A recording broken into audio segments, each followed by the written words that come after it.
नमस्ते। क्या आप जानते हैं कि ताजमहल का एक ऐसा अनोखा सच है जो शायद ही कोई जानता है।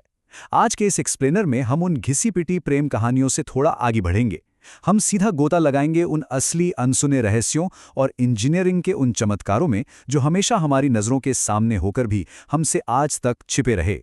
तो चलिए, सबसे पहले एक सीधा सा सवाल पूछते हैं। क्या बचपन से हमने ताजमहल के बारे में जो कुछ भी सुना है वो सच है? वो छिपे हुए मंदिर की कहानियां या फिर वो मजदूरों के हाथ काटने वाले डरावने किस्से?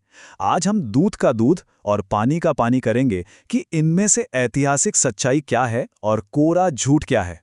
तो आइए बढ़ते हैं हमारे पहले अहम सवाल की तरफ। ताजमहल प्यार की निशानी या सत्ता की ताकत? हमें हमेशा से यही बताया गया है ना कि ये तो भाई अमर प्रेम का सबसे बड़ा प्रतीक है। लेकिन रुकिए, इतिहास कुछ और इशारा करता है। दिलचस्प बात यह है कि शाहजहां की कुल 14 पत्नियां थीं, और अगर आप ध्यान से देखें तो ये पूरी की पूरी इमारत सिर्फ मुमताज की याद में नहीं बनाई गई थी। दरअसल ये मुगल साम्राज्य की असीमित ताकत और बेहिसाब दौलत का एक बहुत बड़ा शो ऑफ था। इसका विशाल डिजाइन और ये परफेक्ट सिमेट्री सीधे सीधे मुगलों के निरंकुश पावर का एक प्रोपेगेंडा था। अब इस पावर और पैसे का अंदाजा जरा इस बात से लगाइए। 17वीं सदी में इस ढांचे को खड़ा करने में पूरे 3 करोड़ 20 लाख मुगल रुपए लगे थे। अगर हम इसे आज के हिसाब से देखें ना, तो ये लगभग 1 बिलियन अमेरिकी डॉलर या 8,000 करोड़ रुपए से भी ज्यादा बैठता है। मतलब एक भयंकर बड़ा इकोनॉमिक प्रोजेक्ट जिसमें 20,000 से ज्यादा कारीगर दिन रात काम कर रहे थे। अब जरा उन सनसनीखेज अफवाहों की बात कर लेते हैं जो सदियों से इस इमारत का पीछा कर रही हैं। सबसे पहली और सबसे मशहूर कहानी कि शाहजहां ने 20,000 मजदूरों के हाथ कटवा दिए थे ताकि कोई दूसरा ताजमहल न बन सके। आपने भी सुना होगा, है ना? लेकिन सच बताऊं, ये कहानी पूरी तरह से एक मनगढ़ंत मिथक है। इतिहास में इसका दूर दूर तक कोई सबूत नहीं है। असलियत तो यह है कि इन मास्टर कारीगरों को मुगल दरबार में भारी सम्मान दिया गया, बेहतरीन सैलरी दी गई और यहां तक कि जमीनें भी इनाम में दी गईं। इसके बाद एक और बड़ा विवाद सामने आता है, तेजो महालय का। ये दावा किया जाता है कि यह स्मारक मूल रूप से एक हिंदू शिव मंदिर था।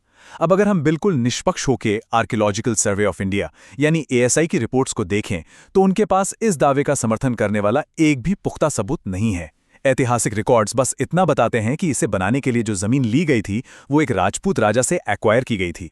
खैर, अब हम आते हैं ताजमहल के सबसे चर्चित और रहस्यमयी हिस्से पर, वो 22 बंद कमरे। आपने भी जरूर सुना होगा कि ताजमहल के बेसमेंट में मौजूद इन भारी भरकम तालों वाले कमरों में कोई बहुत बड़ा रहस्य छिपा है। कोई कहता है वहां मूर्तियां हैं, तो कोई खजाने की बात करता है। आखिर इन बंद दरवाजों के पीछे की असली सच्चाई है क्या? तो चलिए इस राज से भी पर्दा उठाते हैं। सच्चाई बहुत ही प्रैक्टिकल है। एएसआई ने इन 22 कमरों को किसी रहस्य को छुपाने के लिए नहीं, बल्कि इमारत की सुरक्षा के लिए बंद रखा है। असल में ये कमरे इस भारी भरकम ढांचे को सपोर्ट करने वाले स्ट्रक्चरल चेंबर हैं। ऐतिहासिक रूप से इनका इस्तेमाल बस सामान रखने के लिए होता था। अब सोचिए, अगर हर रोज वहां लाखों टूरिस्ट जाने लगें, तो उनके कदमों के भारी दबाव और नमी से इस पूरी ऐतिहासिक इमारत की नींव ही खतरे में पड़ जाएगी। और हाँ, एक और चौंकाने वाली बात, ऊपर मेन फ्लोर पे आप जो इतनी लुभावनी और खूबसूरत कब्रें देखते हैं ना, वो असल में खाली हैं। जी हाँ, वो सिर्फ प्रतीकात्मक हैं।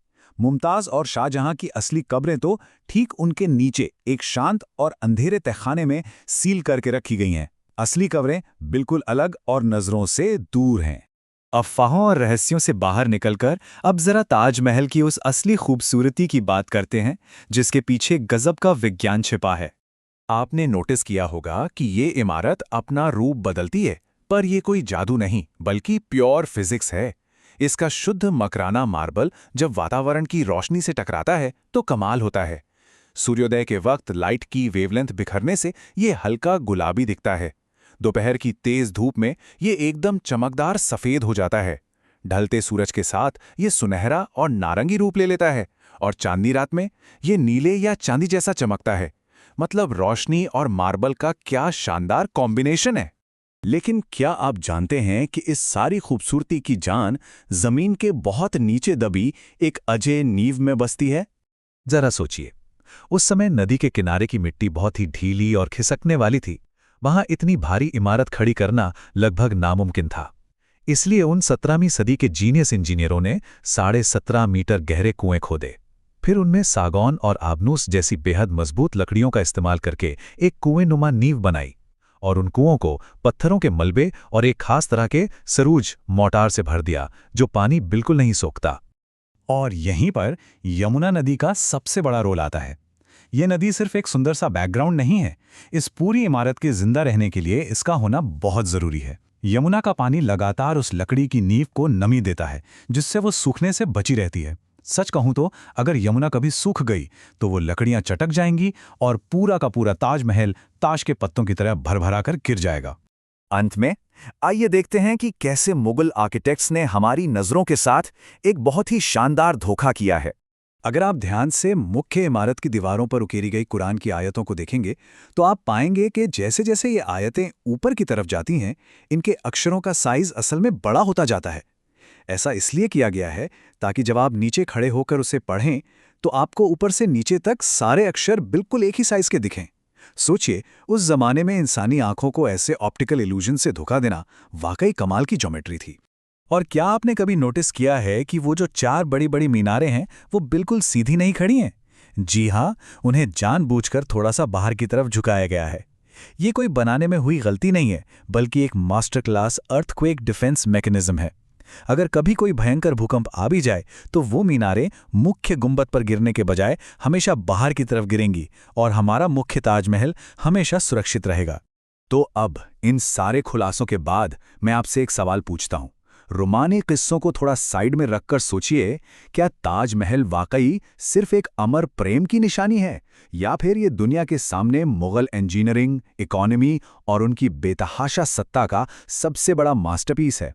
वजह जो भी हो, पर एक बात तो पक्की है, ताजमहल का जो असली सच है ना, वो इसकी बाहरी सुंदरता से कहीं ज्यादा गहरा, अकल्पनीय और हैरान करने वाला है। इस एक्सप्लेनर में हमारे साथ जुड़ने के लिए आपका बहुत बहुत शुक्रिया।